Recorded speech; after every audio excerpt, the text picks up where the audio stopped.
Excelente. Bueno, hermanos, buenas tardes, buenas noches. Qué bueno verles, qué bueno que estamos aquí reunidos en esta clase virtual, en esta comunidad virtual que hemos armado en torno al Evangelio de Juan. Hoy vamos a continuar nuestras lecciones, pero como siempre vamos a, a pedirle al Señor que sea Él siempre nuestro guía, nuestro maestro, así como esos discípulos que lo seguían y que escuchaban sus enseñanzas, que así podamos nosotros también acoplarnos, aprender mucho más, pero sobre todo poderlo encarnar en nuestra vida. En nombre del Padre, del Hijo y del Espíritu Santo. Amén. Amado Señor Jesús, en esta noche queremos darte gracias porque nos tienes reunidos como hermanos. Gracias, Señor, porque tú le enseñaste a tus discípulos y hiciste estamos reunidos. Con la fuerza del Espíritu Santo tú enseñabas, tú hacías prodigios, tú hacías señales como las que veremos hoy, Señor. Te pido, Señor, que sigas actuando en nuestras vidas. Te pido que nos sigas dando la valentía para poder actuar en nombre tuyo, para poder cambiar la humanidad, para poder cambiar la sociedad, desde una mirada del amor, desde una mirada de misericordia, que podamos parecernos cada vez más a ti. Señor Jesús, te pido que envíes en tu espíritu, ese mismo que habló por los profetas, que fecundó el vientre de nuestra madre y que te resucitó de entre los muertos, que así también resucite en nuestras vidas, que abra nuestro corazón y nuestra mente a estas enseñanzas para poder comprender un poco más de ti. Hoy desde el Evangelio de Juan, en el cual nos reunimos para comenzar la enseñanza. Todo esto, Señor, te lo ponemos en tus manos para que se lo lleves al Padre, ya que Él es digno de honra, gloria y majestad por los siglos de los siglos. Amén. En nombre del Padre, del Hijo y del Espíritu Santo. Amén. Bueno, hermanos, nos habíamos quedado la, en las lecturas, viendo lo que es el Evangelio de Juan. Esta es la, vamos a ver aquí está. Ok. Si se recuerdan, ya hemos avanzado en este caminar. Si no me equivoco, esta es la clase 5 del Evangelio de Juan. Eh, y hemos avanzado, como siempre, como vimos Marcos, como vimos Mateo, como vimos Lucas, siempre hay un orden. Empezamos por el autor, empezamos por después la comunidad. Luego hemos visto en la clase pasada, miramos la estructura del Evangelio de Juan, que es una estructura sencilla, pero que tiene ciertas cuestioncitas ahí. Mirábamos el libro de los signos, mirábamos el libro de las glorias, mirábamos ese capítulo 21 y cómo los especialistas han dado a conocer que es un agregado posterior, probablemente en una última redacción que tuvo el Evangelio de Juan. Hoy, la clase número 21 de lo que es este módulo 3, de lo que hemos avanzado solo en Evangelios. Hemos dado 20 clases, hoy es la clase 21. Vamos a ver, como siempre, las formas literarias. Estos son temas sumamente interesantes, más el tema de hoy, porque hoy vamos a hacer comparativas entre los milagros que aparecen en los sinópticos versus los milagros o signos que aparecen en el Evangelio de Juan. Ya ustedes me entenderán un poco más a medida vayamos avanzando. Recordemos que después de las formas literarias, por lo general hacemos una teología, sacamos la teología del autor, para luego después sacar peculiaridades y avanzar un poco más en esto. Hoy, las formas literarias. Nuestra clase comprendemos por una introducción, porque esto es bien importante. Hoy vamos a entender muchas cosas, desde lo que es una forma literaria de una manera más completa. Vamos a entender cómo se escribió la Biblia en ciertas cuestiones. Y aparte de eso, nos vamos a meter a los milagros del Evangelio de Juan. Vamos a entender su significado, vamos a entender su particularidad, porque es muy diferente hablar de los milagros en el Evangelio de Juan que en los sinópticos. Recordemos que nuestros comparativas en estos casos son los sinópticos. Otra cosa es qué muestran los milagros. Y hoy va a ser bien interesante porque seguramente muchos, cuando vemos las prédicas o las enseñanzas de este tipo de milagros, probablemente hoy aprendamos cosas nuevas, cosas que antes nunca, pues me tengo que decir, nunca se nos ha enseñado. Y por último, una conclusión. Primero, las formas literarias es el estudio de los géneros literarios. Vamos a ver si podemos explicar esto. El padre Ovidio lo dice bien bonito y él dice que el evangelio tiene un ropaje de fe que hay que quitar. Pues un género literario, hermanos, es como los vestidos o los diferentes tipos de atuendos que usa una persona. Al final la persona es la misma, pero yo voy en una ropa, mañana voy a andar otra, y si me pongo dos camisas encima, son dos ropas. Entonces, el género literario son esas formas o ese ropaje exterior que cubre los evangelios. Este tema de géneros literarios surge con esta revolución de los estudios bíblicos que, si recordamos, comenzó con la iluminación, con la ilustración francesa, con estos alemanes que vinieron mostrando cómo había sido, qué quería decir el autor, haciendo exégesis. Recordemos que el exégesis es entender qué quiere decir el autor, y eso es lo que estamos haciendo nosotros, para después en nuestras comunidades, en nuestro grupo de oración, en nuestra vida, hacer la hermenéutica, o sea, qué me dice a mí para ponerlo en contexto. Entonces, el género literario es eso, es un ropaje exterior que está sobre un texto que expresa algo. Ese ropaje se puede mover, se puede cambiar. Entonces, hay diferentes tipos de género. Y este género literario es una característica de todo texto. Pero el género, como su nombre lo dice, género, es bien general. Si nos queremos meter a un poco más adentro y hilar fino, tenemos que irnos a las formas literarias. Y las formas literarias existen de diferentes tipos, pero ¿qué es una forma literaria? Una forma literaria son unidades pequeñas o unidades menores dentro de un género literario. Tal vez la teoría no es tan clara, pero lo iremos viendo poco a poco. Por ejemplo, en los evangelios, ¿cuál es el género del evangelio? Perdón, los evangelios tienen géneros literarios y es el género evangelio. Dentro del género evangelio encontramos milagros, encontramos parábolas, encontramos alegorías, encontramos anunciaciones, encontramos confrontaciones. Todas estas pequeñas, estas pequeñas desgloses son formas literarias. ¿Por qué hago esta explicación? Porque los milagros son formas literarias del Evangelio de Juan. Como les decía, todo pertenece a un evangelio. Y estas formas literarias, las hay menores. Yo les decía hace un momento, está la anunciación, están los milagros, están las parábolas, están las alegorías. Recordemos que también están las controversias. Por ejemplo, Jesús cuando confronta a los fariseos, cuando confronta a los saduceos, a todo este tipo de gente con la que él confronta. Entonces, eso pertenece a una forma literaria que se conoce como controversia. Las anunciaciones, por ejemplo, cuando el ángel le anuncia a María, cuando, Así hablo con el eh, perfecto. cuando por ejemplo, a Zacarías el ángel le anuncia que va a tener un hijo. Entonces, todas estas son anunciaciones. Entonces, como entendemos que en el Antiguo Testamento también habían anunciaciones, el estudioso lo que hace es que ve las anunciaciones del Antiguo Testamento y las compara con el Nuevo. Como por ejemplo la anunciación de Ana, eh, que tiene mucha similitud con el tema de Zacarías. Entonces, todas estas hacen unas comparativas, pero lo que quiero que ustedes entiendan es que eso se le llama formas literarias que pertenecen a un género literario. En este caso, nuestro género de estudio es el Evangelio. También tenemos discursos. En el Evangelio de Juan hay discursos breves, no como en el Evangelio de Mateo, que hay 5 discursos grandes. Aquí son breves, pero es para expresar una peculiaridad de Jesús. Y eso es lo que nos vamos a centrar el día de hoy. Como les dije, podemos encontrar diferentes formas literarias. Hoy nos vamos a centrar en los milagros.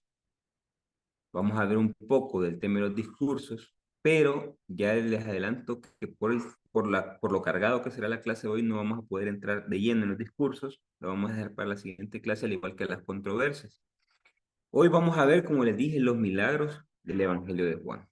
Estos son Es un tema bien interesante y si ustedes han puesto atención en las clases que hemos dado, eh, Juan no llama milagro como tal, Juan lo llama signo. O sea, son signos del poder divino, son signos del poder divino. En el caso de los sinópticos, sí se llaman milagros. En los sinópticos hay 35 milagros, de los cuales 18 están en el Evangelio de Marcos y los otros 17 están regados entre Mateo y Lucas. Juan, a pesar de que tiene varios signos, él solo nos quiere mostrar 7, y eran las lecturas que yo les pedí que leyeran hoy. Juan nos lleva por un mundo enseñándonos a Jesús de una manera que va creciendo cada vez más, de una manera exponencial. Y no le interesa si hay 8, 10, 12 signos, él solo dice, este fue el primer signo, este fue el segundo signo, y nos lleva en ese cuentagotas hasta llegar al séptimo signo. Entonces vamos a ver por qué, cuál es la diferencia y todo esto. Hay algo bien interesante en los evangelios sinópticos. Es que en los evangelios sinópticos, como vamos a ver un par de lecturas a continuación, todos los milagros es porque Jesús se mueve por compasión. O sea, Jesús se compadece de la persona que está sufriendo. En el Evangelio de Juan no es así. El Evangelio de Juan tiene otra finalidad que no deja de ser sumamente interesante, pero es bueno tener en cuenta esto. Ya vamos a ver un par de ejemplos en los que siempre dice Jesús se compadeció, Jesús se apenó, Jesús tuvo misericordia de ellos. Entonces, es una gran diferencia con el Evangelio de Juan. Como le decía, también muestra la misericordia. Por ejemplo, vamos a ver un texto aquí que tenemos a mano. Quise ser así para que hagamos un poco más interactivo esto. Voy a leerles el Evangelio de Mateo en el capítulo 9 en el verso 36. Miren lo que dice. Mateo 9, si tienen ahí, vayan conmigo. Ese Al 300, ver tanta gente, ¿en los qué? perdón, capítulo 9, verso 36. Dice, al ver tanta gente, sintió compasión de ellos porque estaban viajando y abatidos como ovejas que no tienen pastor. Como ven, ya Jesús aquí nos muestra que tiene compasión por esta gente. Si nos vamos un poquito más adelante a Mateo 20, miren lo que vamos a encontrar en Mateo 20, versos 29 al 34. Mateo 20, versos 29 al 34. Es el de los dos ciegos. Recuerden que este lo leímos cuando vimos la clase de Mateo. Voy a leer el verso 33. Verso 32. Entonces Jesús se detuvo, lo llamó y le preguntó, ¿qué queréis que haga por vosotros? Respondieron, Señor, que se abran nuestros ojos. Dice el verso 34. Movido por compasión, Jesús tocó los ojos y al instante recobró la vista. A Jesús en los sinópticos pasa lo mismo en Lucas. Son movidos por compasión. A Jesús lo mueve la misericordia. Capítulo 7, verso 12. Cuando se acercaba a la puerta, esta es la resurrección la reanimación de la viuda de Naín. Verso 12. Cuando se acercaban a la puerta del pueblo, sacaban a enterrar a un muerto, único hijo de una viuda. Le acompañaba mucha gente del pueblo. Al verla, el Señor se compadeció del hijo de la viuda. Entonces, en los sinópticos hay misericordia, hay compasión de parte del Señor para los evangelios, para los milagros. En el caso de Juan es diferente, pero ¿por qué los sinópticos quieren mostrar eso? Porque los milagros para los sinópticos es un adelanto de que el reino ya viene. Recordemos que para la mentalidad judía del primer siglo, probablemente del siglo 3 antes de Cristo hasta el siglo 2 después de Cristo, el tema del reino es entender que cuando venga Dios o venga el enviado de Dios, no va a haber hambre, no va a haber enfermedades, los que estén paralíticos van a caminar, los ciegos van a ver, como lo dice Lucas capítulo 4. He venido a proclamar el año de gracia del Señor, hacer escuchar a los sordos, todo eso. Entonces, todos esos milagros, lo que Jesús muestra es que el reino está llegando. Pero eso es los sinópticos. En el Evangelio de Juan tenemos que hacer un cambio y adentrarnos un poco a lo que es algo sumamente interesante que vamos a aprender hoy. Como les dije, los milagros del Evangelio de Juan son extraños. Jesús nunca se compadece de la gente, jamás. Y en ciertos casos, cuando pareciera que tiene compasión, hay un mensaje extra. Vamos a tratar de verlo también. Tampoco lo hace Jesús para mostrar su poder, en los sinópticos sí. ¿Por qué? Porque quería mostrar que el reino ya estaba llegando. En los sinópticos lo que menos le interesa es mostrar su poder, perdón, en Juan. Aunque pareciera que es un Jesús que como todo lo puede, todo lo hace y hace estas cosas maravillosas, pero lo que menos le interesa a él es mostrar que él es poderoso. Él lo que quiere mostrar es otra cosa y es una revelación de la personalidad de Jesús. Es mostrar que en Jesús está el poder divino. Entonces, estos milagros lo que hacen es mostrar o predicar la imagen de Jesús en los milagros o en los signos. Reitero, los milagros son para predicarse a sí mismo y mostrar quién es Él.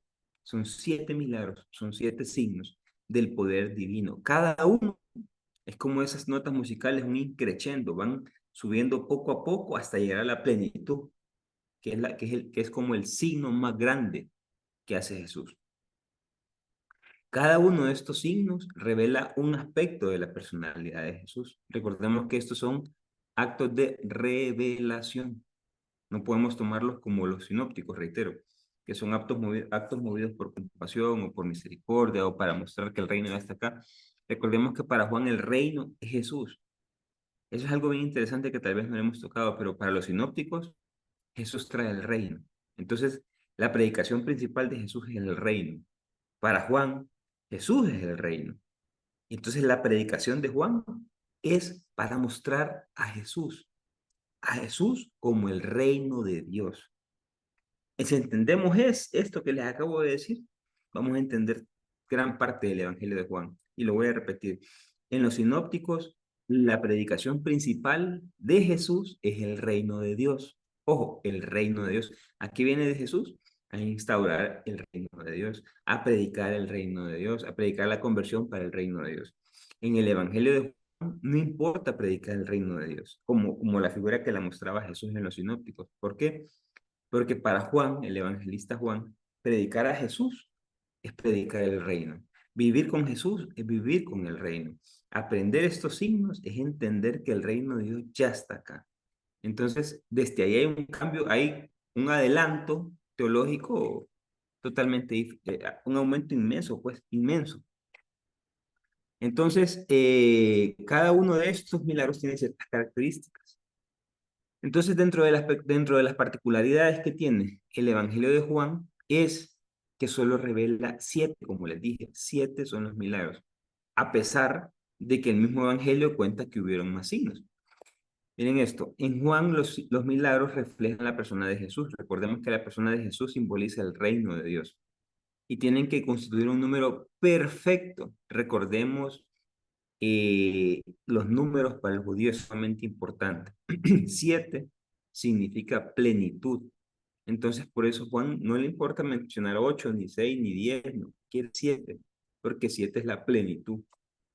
¿Cuáles son estos 7 signos del poder divino? Primero, el agua convertida en vino en el capítulo 2, entre los versos 1 y 12.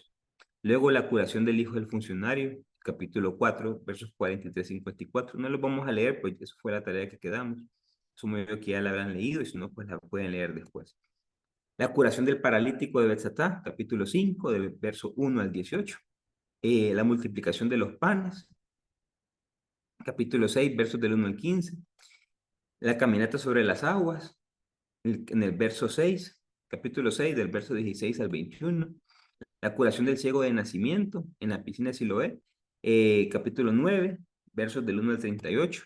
Y por último, la reanimación de Lázaro. Yo sé que ustedes han escuchado decir la resucitación o la resurrección de Lázaro. Recordemos que resurrección, el término resurrección, hoy lo entendemos, y Pablo lo explicaba así, es el momento para entrar a la vida eterna. Nosotros cuando muramos, resucitamos a la vida eterna. Entonces no le podemos decir que fue una resurrección de Lázaro porque Lázaro regresó a la vida, o sea, a la vida terrenal. Lo que hizo fue una reanimación corporal y no una resurrección como tal. Lo que pasa es que en griego, egeiro,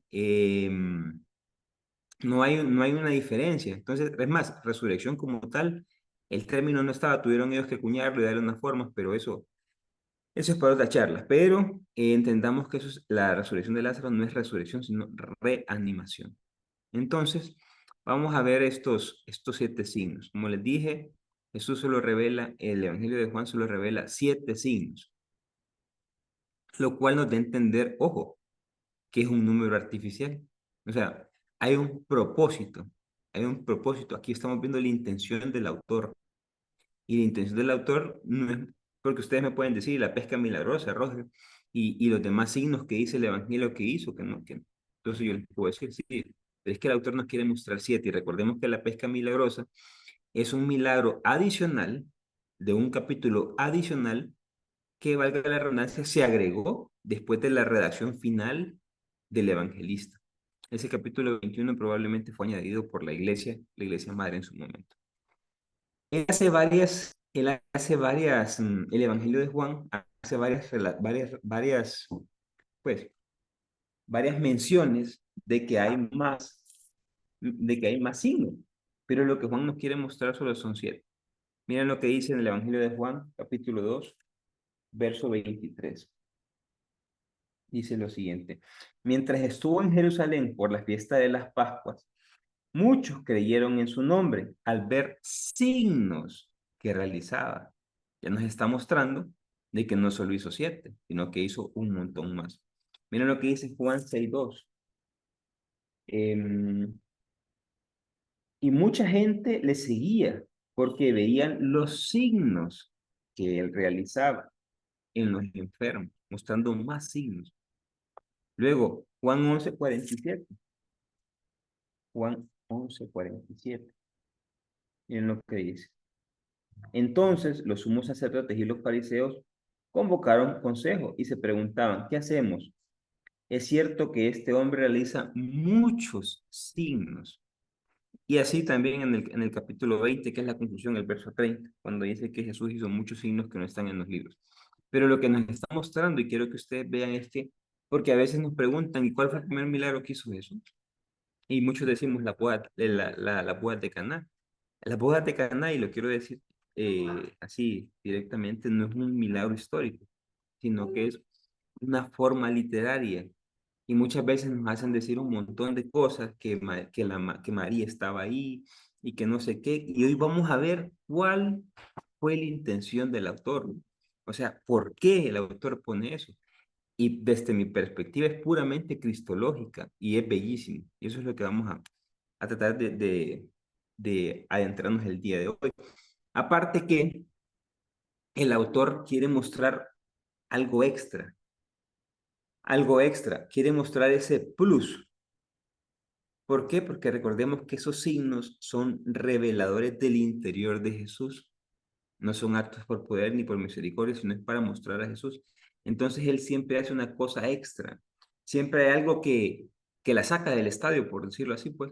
Entonces, es interesante y lo vamos a ver hoy. Cuando ahorita que empecemos a estudiar los 7 milagros, los 7 símbolos.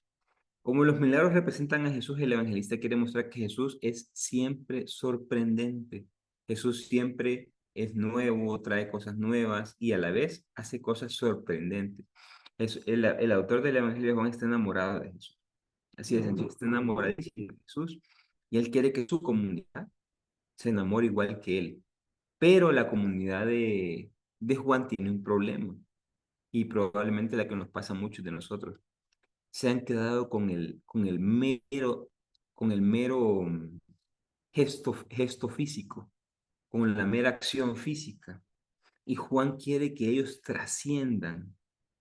Juan quiere que no se queden con la imagen o con el acto histórico, sino que vayan más allá, que busquen la trascendencia y que busquen, pues, avanzar y entender cada una de estas cosas. Lo iremos viendo poco.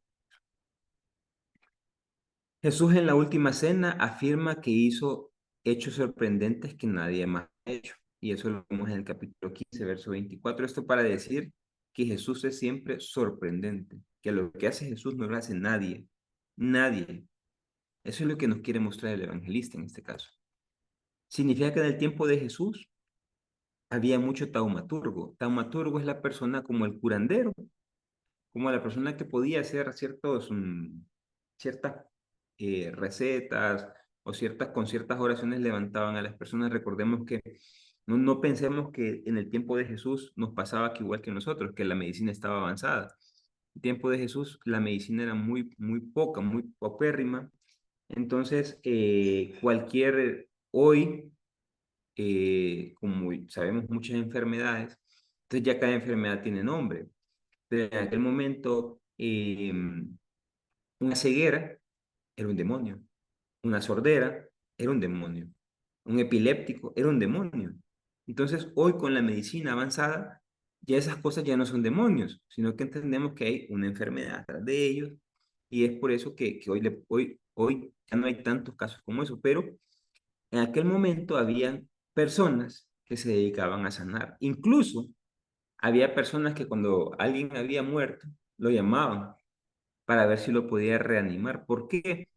O porque hoy sabemos que muere una persona porque le hacen la revisión de signos vitales y después viene ya la preparación del cadáver. En aquel momento no había nada de eso. Entonces, una persona podía levantarse 2 días después de haberle dado por muerto. Entonces, para los judíos, tenían que pasar 4 días para para poder perder la esperanza de que esa persona se iba a levantar y que se iba a reanimar. Es por eso que como vamos a ver en un momento, la reanimación de Lázaro surge después de 4 días, como para decir, no me pueden venir con cuentos. O sea, lo que Jesús hace está arriba de los taumaturgos que andan en la zona, pues. Entonces, el evangelista es bien cuidadoso en todo esto. Entonces, como les dije, hay un plus. Vamos a ver, por ejemplo, el primer milagro, el primer signo, que son las bodas de Caná. Y es que, si se recuerdan las bodas de Caná y si lo leyeron el texto, habla de que están en una aldea, una aldeíta chiquitita, y dice que están en una fiesta y se quedaron sin vino.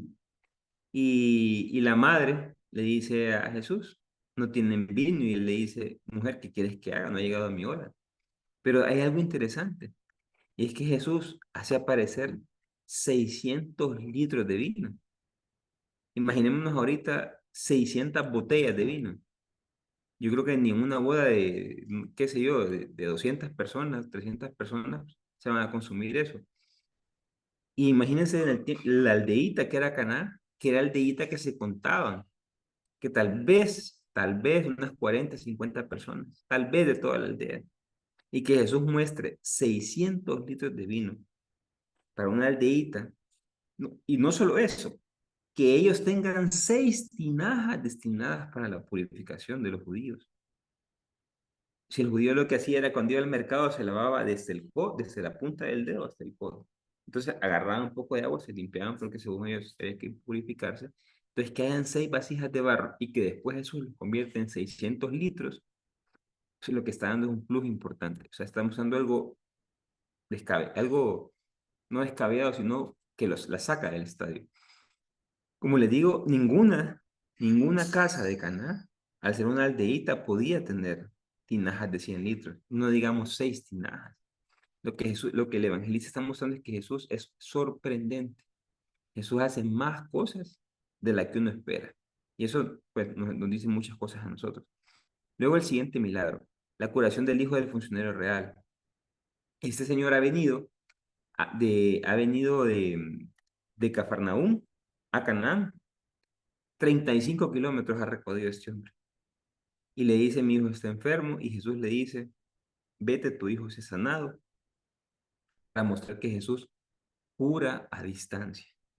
En ningún milagro de todos los evangelios, Jesús cura a distancia, y menos a 35 kilómetros. Cuando Jesús curó al muchacho del centurión en Mateo, estaban en Cafarnaúm. Cuando Jesús cura a la hija de la Serafenicia, están en la Decápolis. Entonces, están ahí cerca, pero 35 kilómetros de distancia, solo en el Evangelio de Juan. ¿Para qué? Para mostrar que Jesús no hay distancia a la que se le somete. Lo que él quiere mostrarnos es que Jesús cura a gran distancia. Esos son ciertos elementos. No se preocupe, vamos a ver como 7 elementos de cada milagro. Entonces, tranquilo. Vamos a ir viendo poco a poco. La curación del paralítico de Betsatá es bien interesante porque es un enfermo que lleva 38 años. Nunca jamás en los evangelios, y esto es importante, nunca jamás en los evangelios ha habido una persona que esté tanto tiempo enferma. ¿Por qué? Porque en Lucas lo que nos muestra es la mayor, una mujer que estaba encorvada y tenía 18 años encorvada.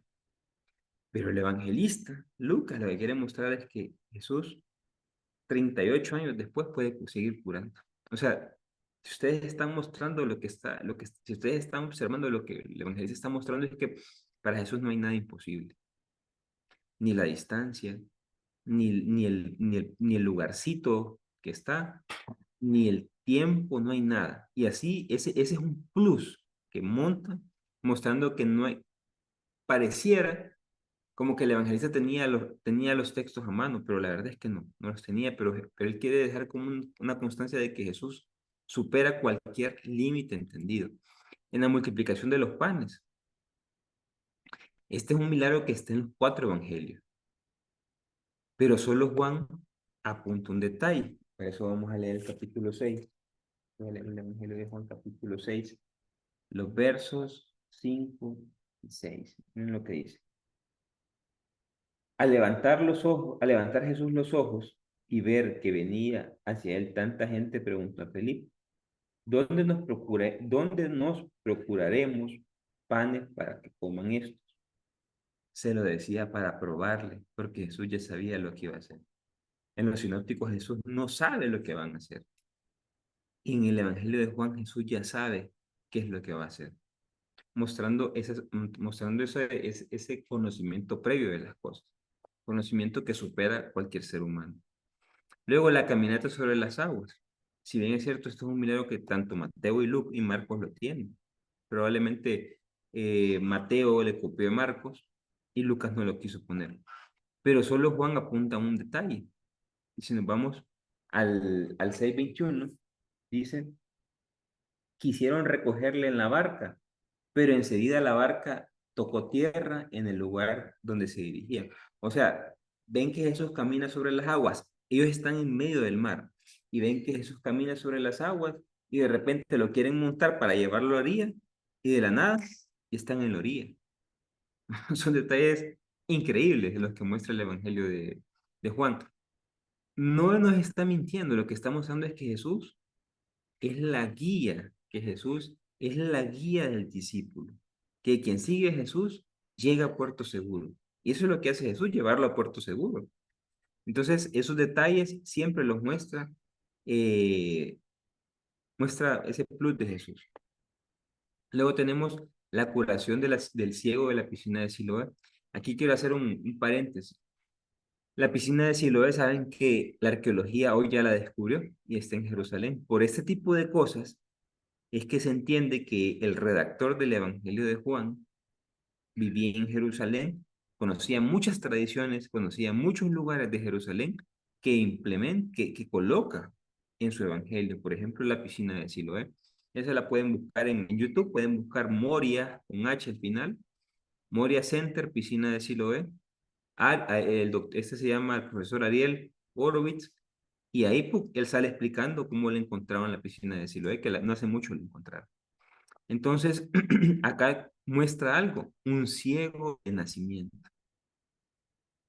Un ciego de nacimiento es el que estamos viendo. En los otros lados ya eran ciegos pues recordemos que ellos viven en un país donde hay mucha arena, donde hay mucha tormenta de arena. Entonces, era común, hoy sabemos por la arqueología y por todas estas cuestiones que se pueden estudiar de los huesos de las personas, que mucha gente moría ciega. Mucha gente, y miraban que no eran cegueras, pues de nacimiento, sino que eran cegueras causadas por la arena que se les iba a los ojos, o por la suciedad. Recordemos que tampoco había mucha agua, entonces muchas personas tendían a perder la vista. Pero que haya un ciego de nacimiento y que Jesús cure un ciego de nacimiento, solo el Evangelio de Juan. Es el único ciego de nacimiento de toda la Biblia, y así lo muestra en el capítulo 9:29.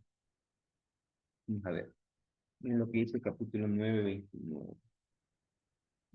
Nosotros sabemos que a Moisés le habló Dios, pero ese no sabemos de dónde es. El hombre le respondió, es que eso es lo extraño, que vos no sepas de dónde viene. Porque aquí hace él está peleando con los fariseos. ¿Por qué? Porque no conocen a Jesús. Y él dice, yo soy ciego de toda la vida y sí lo conozco. Pero lo que le está mostrando es que ese ciego era de nacimiento. Entonces, el siguiente milagro, que es la reanimación de Lázaro, como les decía hace un momento, Lázaro lleva 4 días enterrado.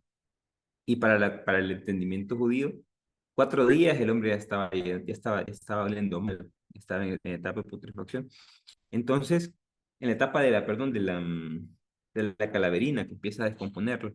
Entonces, pero que Jesús lo traiga a la vida después de 4 días, en ningún, es impensable. Pero el Evangelio de Juan más. En otros evangelios, las personas a las que Jesús reanima llevan horas.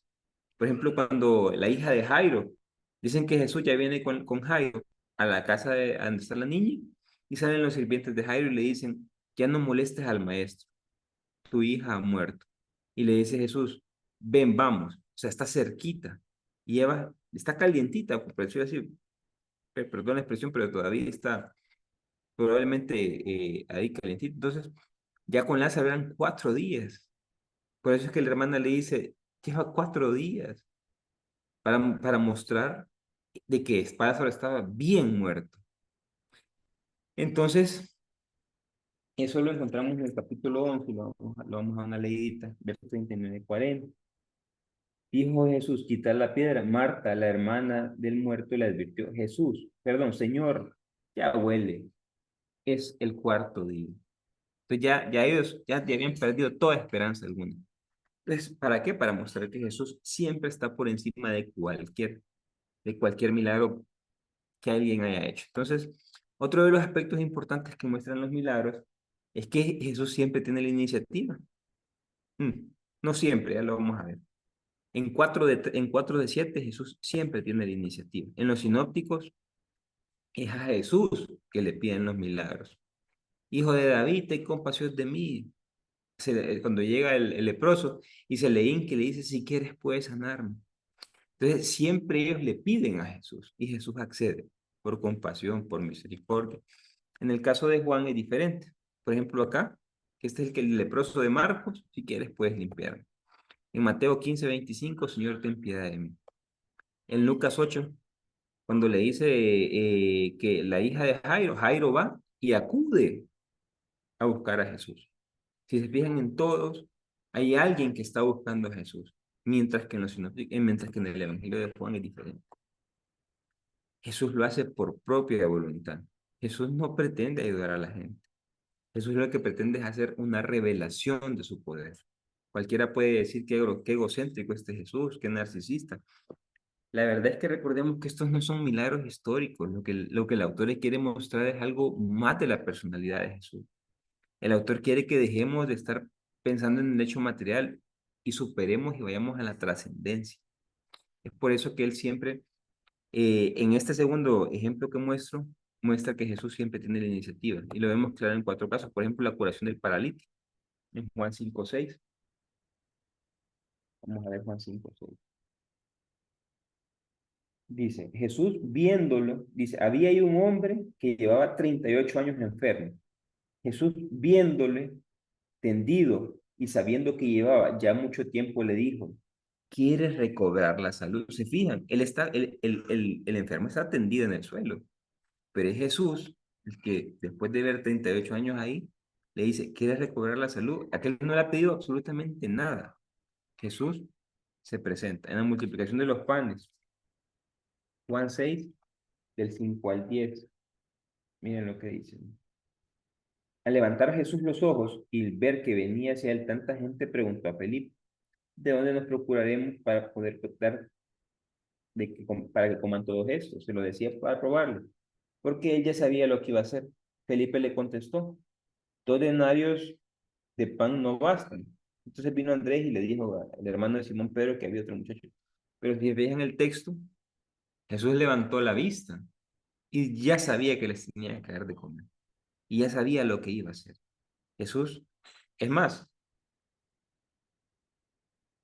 no es, si se fijan la gente, en los sinópticos dice que ya tenían días y lo llevaban siguiendo y que se compadeció porque no eran como ovejas sin pastor, uno, y dos que no tenían que comer. ¿Acaso levanta la vista? Jesús mira a la gente y ya sabe que tiene que dar de comer.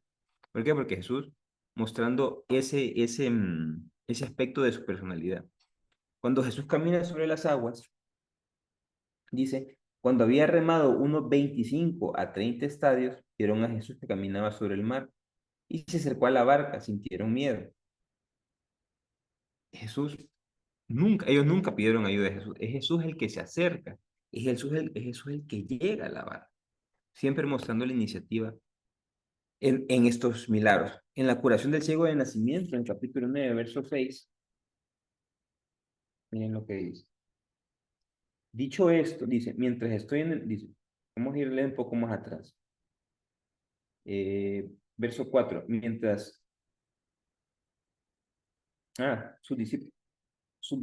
2, sus discípulos le preguntaron, Rabí, ¿quién pecó? Él o sus padres. Recordemos que para ellos, una persona que era ciego de nacimiento era porque sus padres habían pecado, o oigan bien la locura, o él en el vientre de su madre había pecado, o bien los abuelos de él.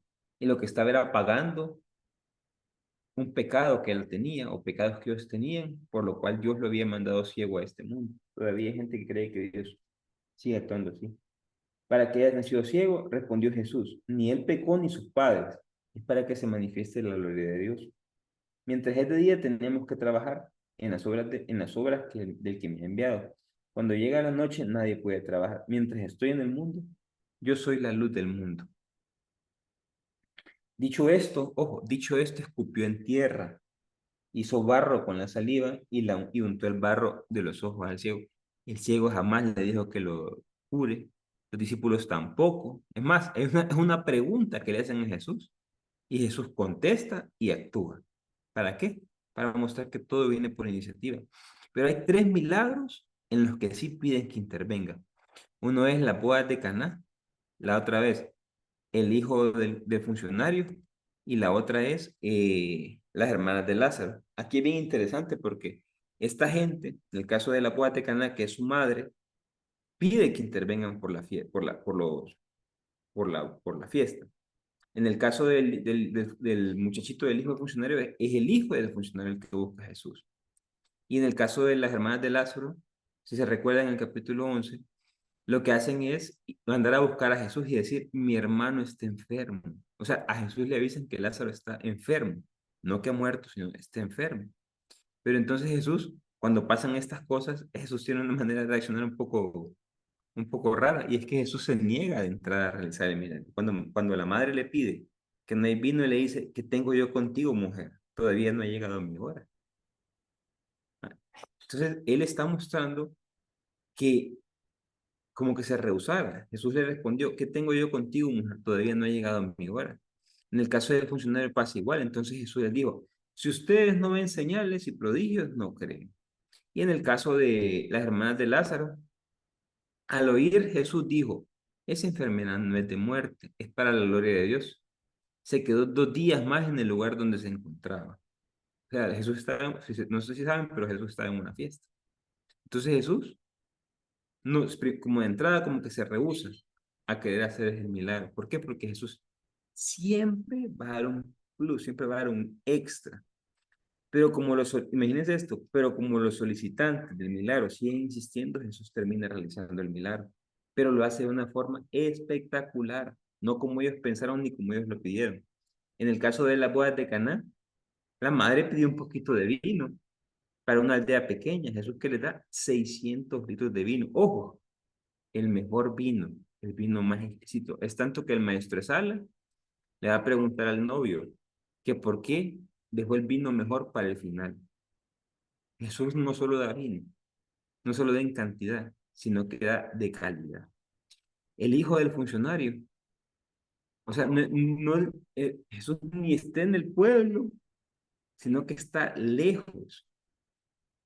O sea, Jesús lo cura sin ni siquiera estar en casa, en el pueblo, está a 35 kilómetros. Es un hecho sin precedentes para mostrar de que le piden una curación y le dice, ven conmigo, y Jesús de este largo cura. A pesar de que se rehúsa, pero él quiere mostrar todavía una imagen más grande.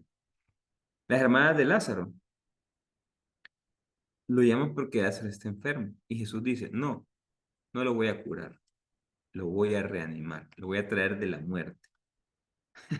Imagínense eso, ellas lo llaman para que lo cure, el brother se muere, llega Jesús y lo reanima y lo trae de la muerte para mostrar ese hecho sobrenatural, ese hecho sorprendente en la figura de Jesús.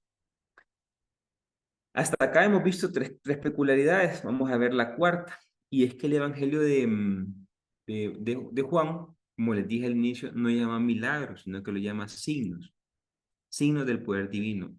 Aquí vamos a entrar a unas aproximaciones. Por ejemplo, en los evangelios sinópticos, todas las acciones de los milagros se le conoce como dynamis. Dynamis, se pronuncia con la I salida para enfrente, dynamis, que es poder. Poder tiene tres maneras de expresarse, que es kratos, dynamis y energía. Pero en este caso, dynamis es el poder que impulsa, es el poder que mueve a hacer las cosas. Entonces, cada vez que hacen un milagro es como una salida de poder que cambia. Eso es lo que muestran los sinópticos. ¿Por qué? Porque pretenden mostrar el poder de Jesús. Lo importante es lo que se ve. Ojo a esto. En los sinópticos lo importante es lo que se ve, lo que se aprende, lo que asombra. ¿Por qué? Porque todas estas cosas son para que vean que el reino de Dios está por venir. Que el reino de Dios está a la vuelta del mundo. En cambio, Juan lo llama signos, semeion en griego, signos o señales, es lo mismo. Signos y señales, ¿por qué? Porque lo que quiere son mostrar hechos reveladores de la imagen de Jesús. Para Juan, ojo a lo que les digo, para Juan no es tan importante lo que se ve, sino lo que revela el milagro.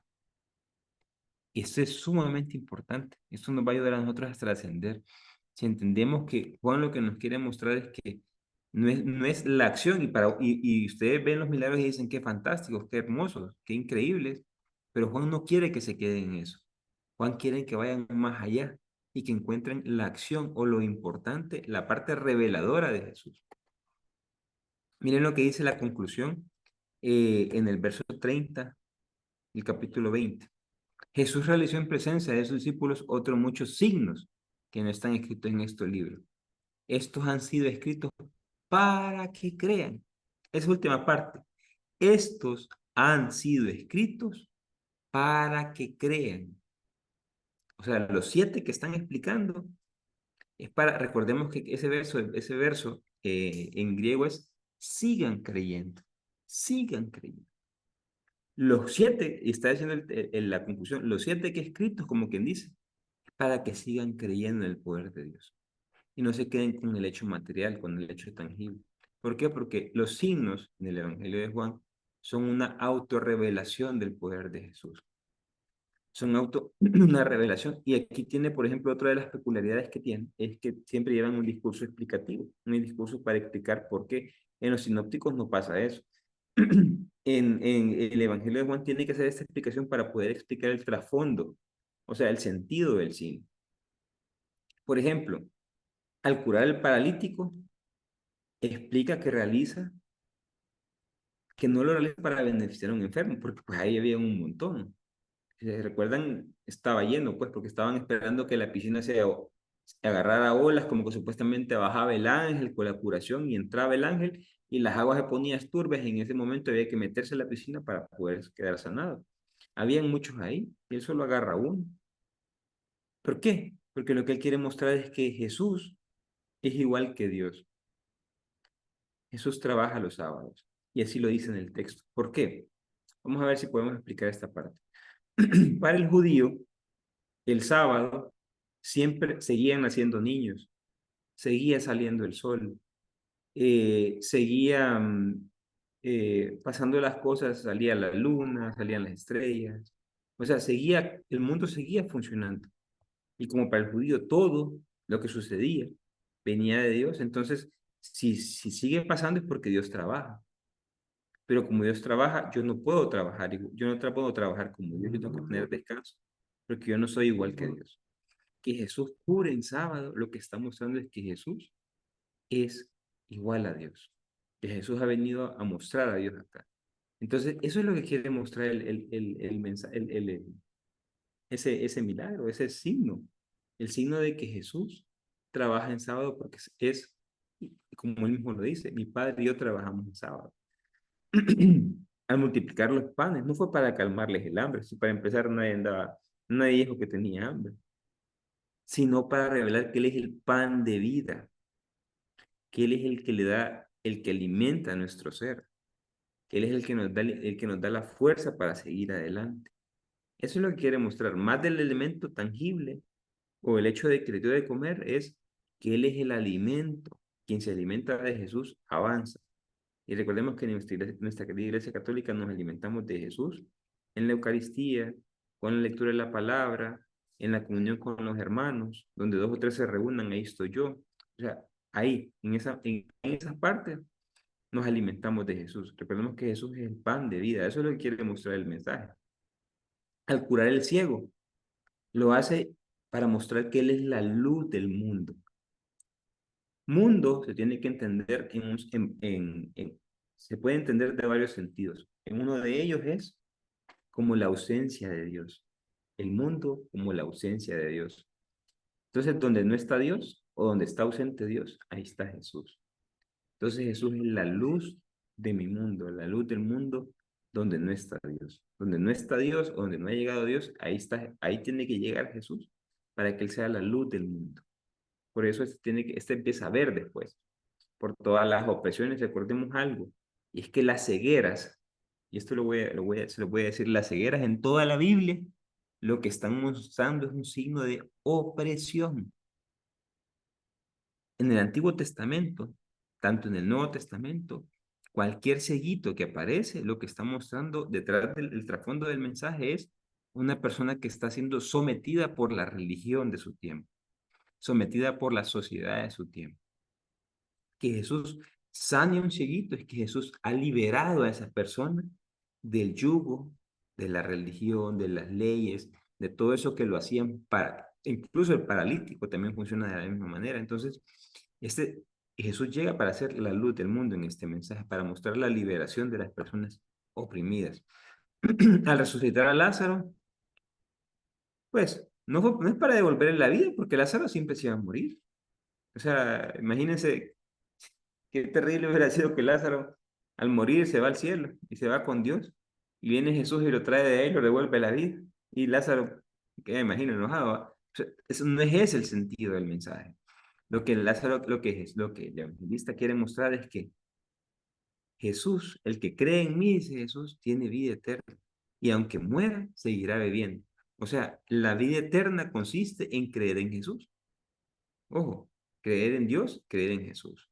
En eso consiste la vida eterna. Entonces eso es lo que quiere mostrar el evangelista. Otro de los aspectos importantes, que disculpa que un poco pegaba en la garganta, es un hecho que en los sinópticos Jesús manda, por ejemplo en Lucas manda 72 a hacer milagros, primero manda 12, en el capítulo 28 de Mateo sopla el Espíritu Santo y los envía a hacer milagros.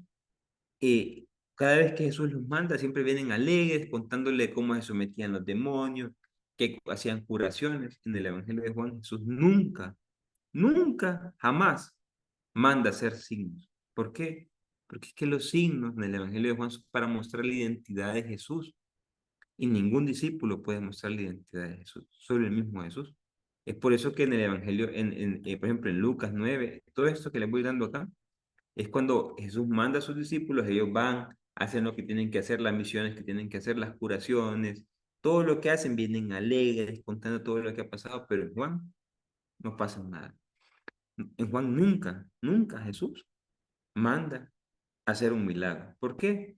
Porque cada uno, reitero, cada una de estas actividades lo que muestra es que lo que muestra es la personalidad de Jesús, la esencia divina de Jesús. Ojo, la segunda persona más importante del Evangelio de Juan es Juan el Bautista. Incluso Juan el Bautista, miren lo que dice el verso 10, capítulo 10, versos 41-42, para que vean lo que les estoy contando. Dice, muchos acudieron, dice, se marchó de nuevo, está hablando de Juan el Bautista, se marchó de nuevo al otro lado del Jordán, al lugar donde Juan había estado antes bautizando y se quedó ahí. Muchos acudieron donde él y comentaban, ojo, Juan no realizó ningún signo, pero todo lo que dijo Juan de este era verdad. Muchos ahí creyeron. Y, ojo, incluso ni Juan hacía signo, solo Jesús. Ya que el verdadero milagro es un medio para revelar el poder divino, o sea, el interior, el reino de Dios, el reino que Jesús es el reino de Dios. Eso es lo que hacen los milagros del Evangelio de Juan. Y ahorita vamos a entrar a la última parte y es qué revelan los signos los signos que hace Jesús en el Evangelio de Juan. Esto es bien importante, quiero que tomen mucha importancia a esto. Por ejemplo, en las bodas de Caná, el primer aspecto importante es que Jesús es el Mesías esperado. Desde el entendimiento, reitero, de la cosmovisión judía, ellos creían que cuando viniera el Mesías, se iba a celebrar con una gran boda en la cual Dios se casaba con su pueblo y iba a haber cualquier cantidad de vino. Es más, Isaías, se me olvidó el capítulo, dice la variedad de vinos que va a haber en la boda. Entonces que Jesús, y lo vamos a ver en unos días, que Jesús esté en la boda es para mostrarnos que Jesús es el novio que se está casando con su iglesia, que está casando con su iglesia en la cual hay vino de abundancia. El vino refleja el amor, o sea, el Espíritu Santo. Vino de calidad. Entonces, la boda de Caná no es que revelan que la madre es piadosa y que no sé qué, y que la madre ayuda para... No, lo que quieren revelar es que Jesús es el Mesías esperado. Según las profecías, cuando viniera el Mesías, iba a organizar un banquete con gran abundancia de vinos. Por eso es interesante, si ustedes se van a la Biblia de Jerusalén en el capítulo 2 y lo vamos a ver en una clase, que veamos esto, habla de que en las bodas de Caná se cumple la semana inaugural de Jesús. Repito, en las bodas de Caná se completa la semana inaugural de Jesús. ¿Qué quiere decir la semana inaugural de Jesús? Si nos tenemos que ir al Génesis, capítulo 1, dice que Dios creó la tierra en 7 días. 6 días trabajó y un día descansó. Entonces, cuando veamos las bodas de Caná a fondo desde la teología, vamos a ver cómo el, el inicio de las bodas de Caná dice 3 días después. 3 días después tiene muchas cosas, pero si yo hago la suma y sigo el texto en el capítulo 1, lo que me está mostrando es que se cumplen 7 días desde que Jesús empezó a trabajar como Mesías, como el Mesías. Entonces, en las bodas de Caná se cumple la semana inaugural haciendo el paralelismo de la primera creación que hizo Dios a la nueva creación que está haciendo Jesús. O sea, ¿cuándo comenzó la nueva creación? Con Jesús en las bodas de Caná. Eso es lo que está mostrando el texto. ¿Qué más está mostrando el texto? Dice que Isaías 25, ahí está.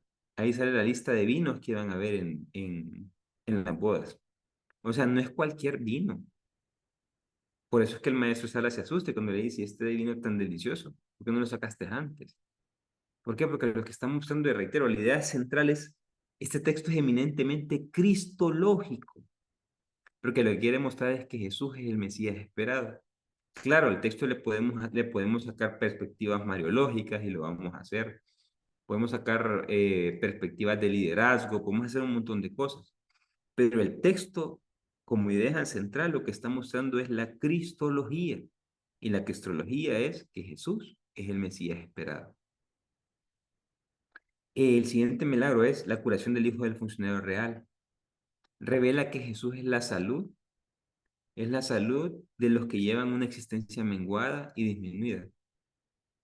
¿Qué quiere decir esto? Hay personas que llevan la vida solo por llevarla, personas que viven en el círculo de la rata, trabajo, como, duermo, trabajo, como, duermo, trabajo. Están esperando que venga viernes, cuando ya viene el lunes un dolor de cabeza.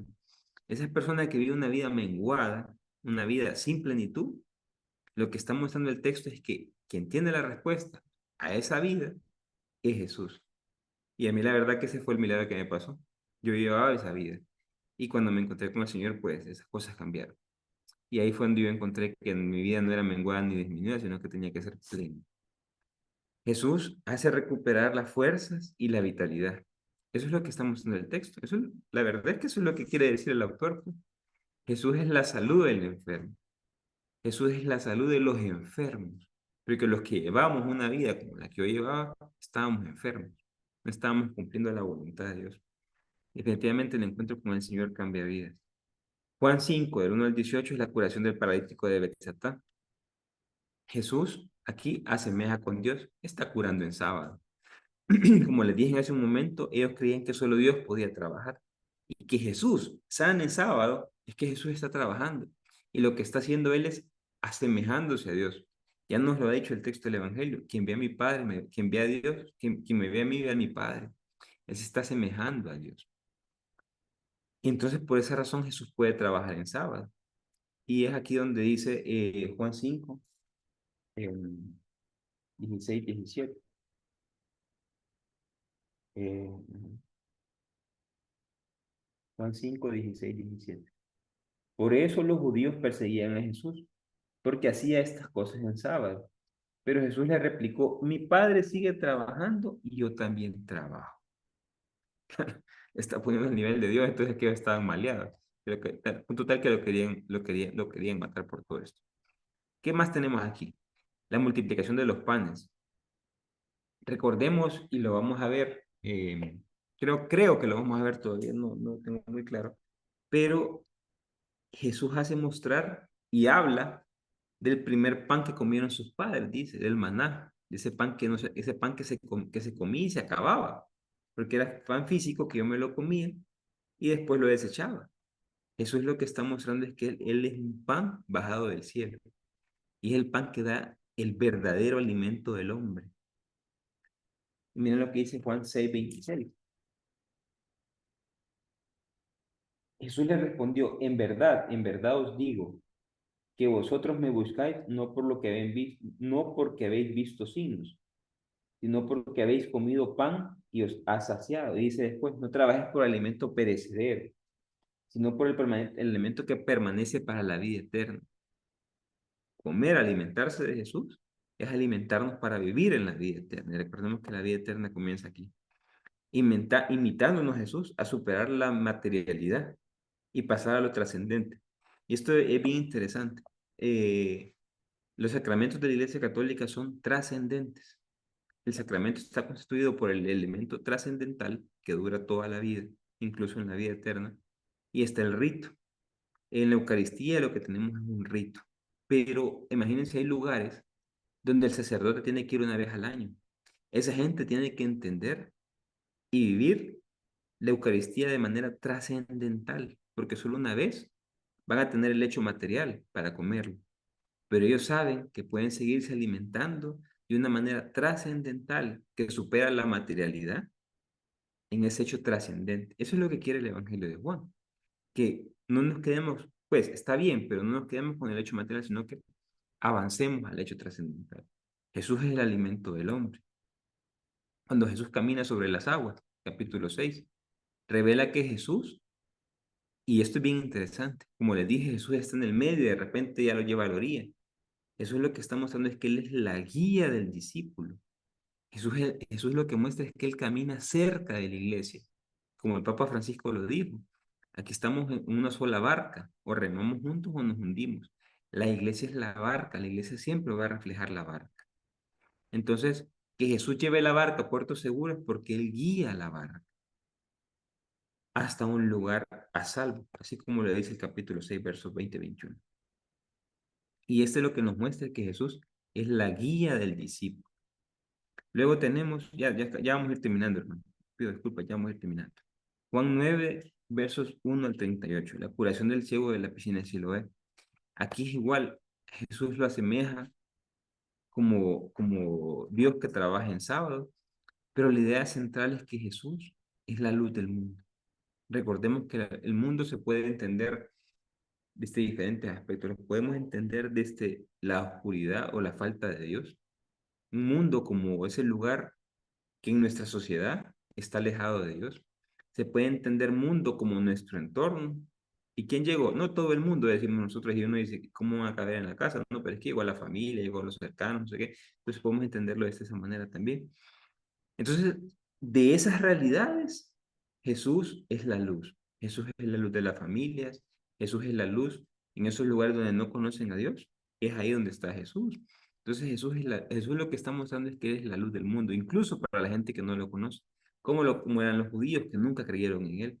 Y por eso tiene que sanar al ciego para que el ciego pueda ver, pueda avanzar más allá. El que cree en Jesús jamás va a andar en tinieblas. Y eso es una realidad. Jamás va a andar en tinieblas. Entonces, aquí lo que nos muestra es que Jesús es la luz del mundo. No, no, ese último está malo. Jesús es la luz del mundo.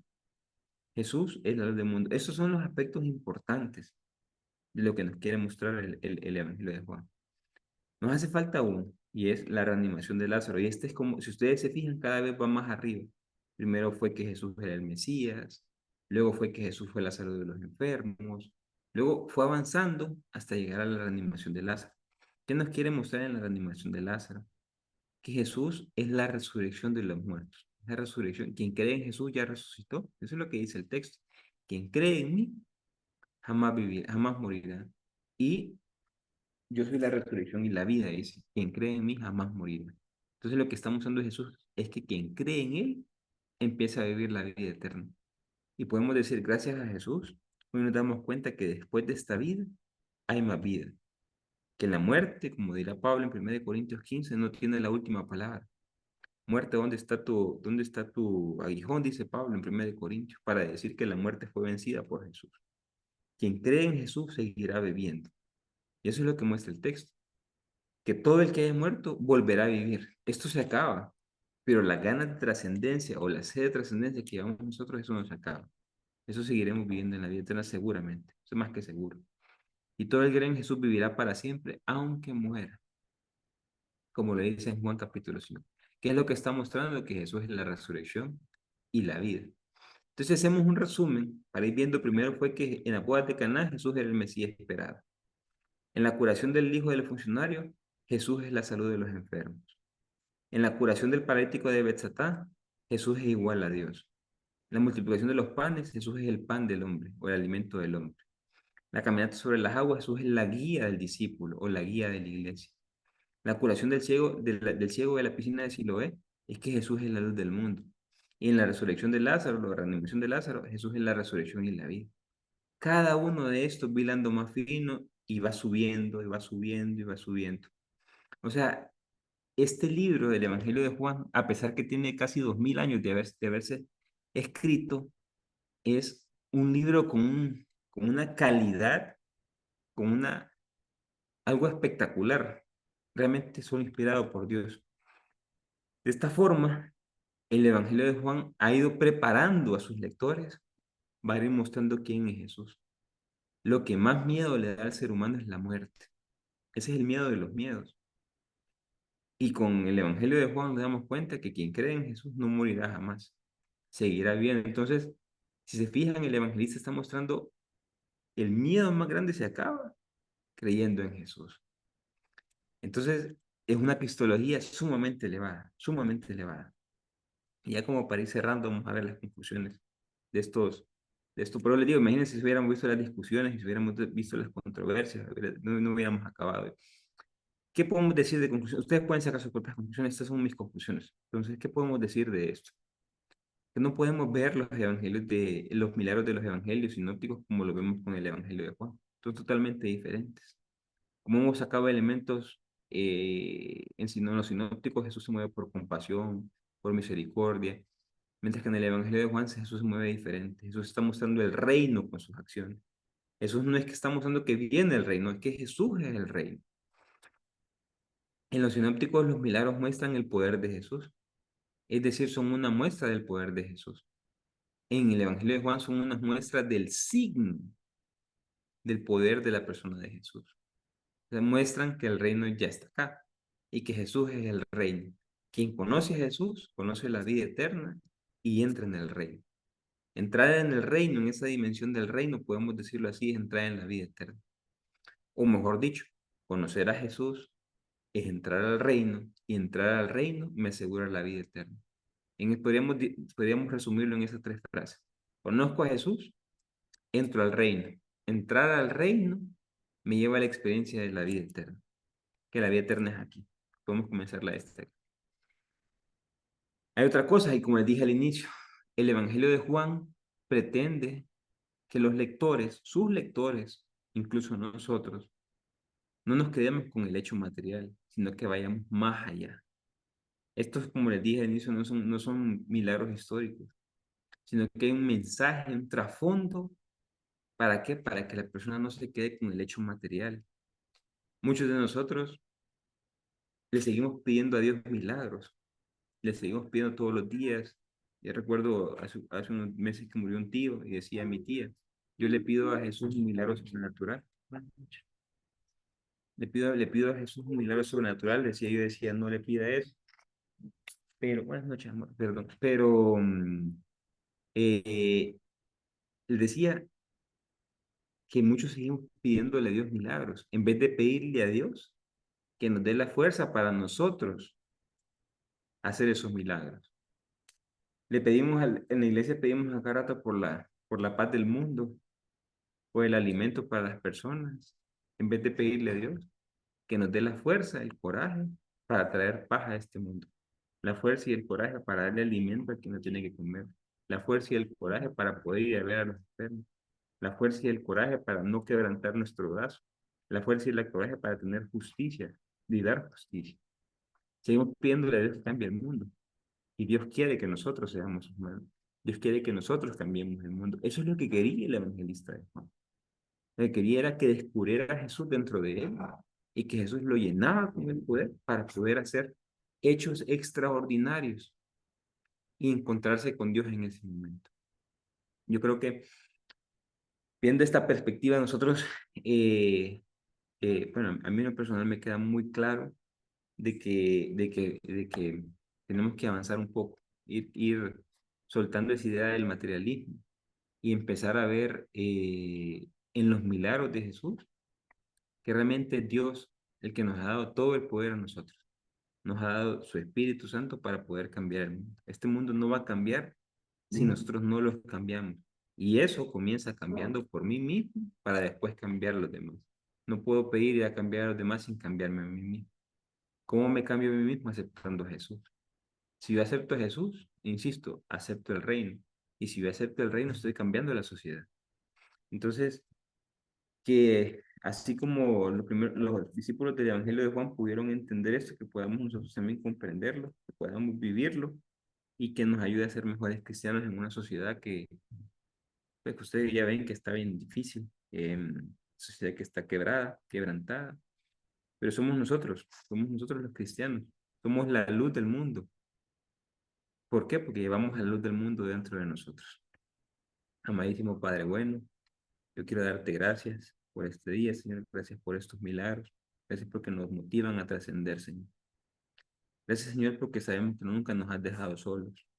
Sabemos que has enviado a tu Hijo amado y a tu Espíritu Santo para que nos dé la fuerza, Señor, para cambiar la sociedad, para cambiar ese entorno en el que yo me muevo, para hacer luz en un mundo de tinieblas, en un mundo donde la corrupción, donde el tráfico de influencias, donde la falta de derechos humanos, donde nosotros la gente de a pie, la gente de a pie, importamos poco.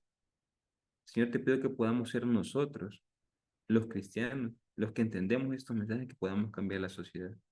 Dándonos cuenta, Señor, que eres tú el que nos impulsa, que nos motiva, el que nos lleva, el que nos llena de dinamismo para poder hacer cosas grandes, para poder hacer cosas extraordinarias. Gracias, Señor, por la figura de Jesús en el Evangelio de Juan, por estos evangelistas, por estos redactores que sin duda escribieron una obra de arte. Gracias, Señor, porque nos sigues instruyendo a pesar de casi 2000 años. Tu mensaje es vivo, es eficaz. Te pido que siga cambiando nuestras vidas, las que estamos aquí en esta clase y las que veremos de manera sincrónica la grabación, para que podamos entender y comprender tu mensaje, Señor. Y darnos cuenta que este mundo va a cambiar cuando nosotros decidamos cambiarlo. La paz del mundo va a llegar cuando nosotros decidamos traer paz. El hambre se va a acabar cuando decidamos nosotros, Señor, poderle poder cambiar las condiciones de vida de nuestros hermanos.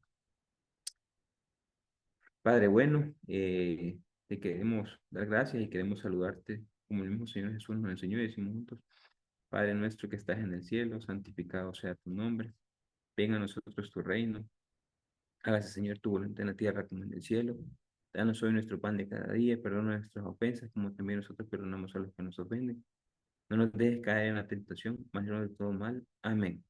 El Señor nos siga bendiciendo en el nombre del Padre, del Hijo y del Espíritu Santo. Amén. Bueno, voy a dejar de